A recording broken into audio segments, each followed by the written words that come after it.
So hey everybody, welcome back to my channel. Today's video is going to be another collab video for you guys, and I decided to go ahead and collab with my girl again, Nizzy, here on YouTube.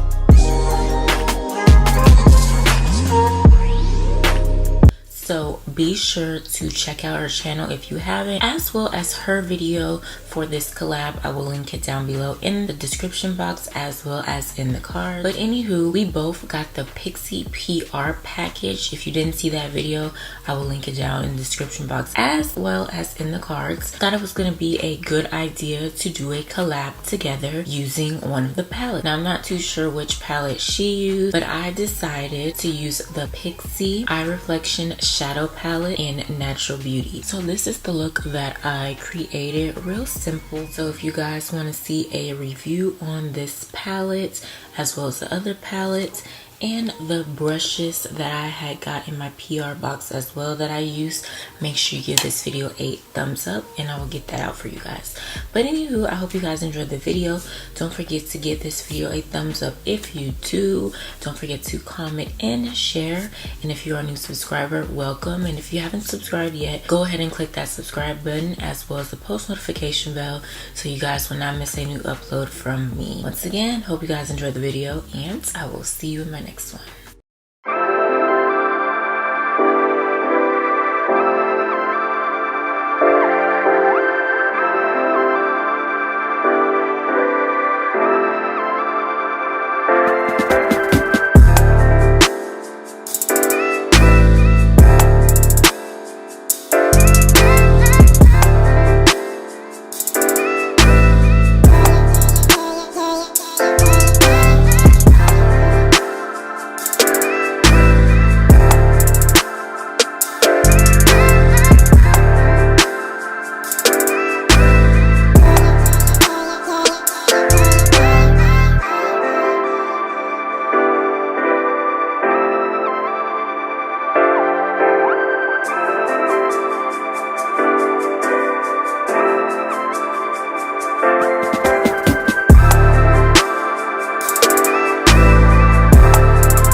Do you all read about this or hear this? That you used to go up on Mulholland Drive and park every night and visualize seeing yourself as... Yeah, I would visualize, This is when you were broke and poor. You know, right, having directors interested in me and people that I respected saying, you know, I like your work or whatever that is. And I would visualize things coming to me that I wanted or whatever. Drive home and think, well, I do have these things. They're out there. I just don't have a hold of them yet, but they're out there. I wrote myself a check for $10 million for acting services rendered, and I gave myself 5 years, or 3 years maybe. And I dated it Thanksgiving 1995. Just before Thanksgiving 1995, I found out that I was going to make $10 million.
about this or hear this, that you used to go up on Mulholland Drive and park every night and visualize seeing yourself as... Yeah, I would visualize, This is when you were broke and poor. You know, right, having directors interested in me and people that I respected saying, you know, I like your work or whatever that is, and I would visualize things coming to me that I wanted or whatever. Drive home and think, well, I do have these things. They're out there. I just don't have a hold of them yet, but they're out there. I wrote myself a check for $10 million for acting services rendered, and I gave myself 5 years, or 3 years maybe, and I dated it Thanksgiving 1995. Just before Thanksgiving 1995, I found out that I was going to make $10 million.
Do you all read about this or hear this? That you used to go up on Mulholland Drive and park every night and visualize seeing yourself as... Yeah, I would visualize, This is when you were broke and poor. You know, right, having directors interested in me and people that I respected saying, you know, I like your work or whatever that is, and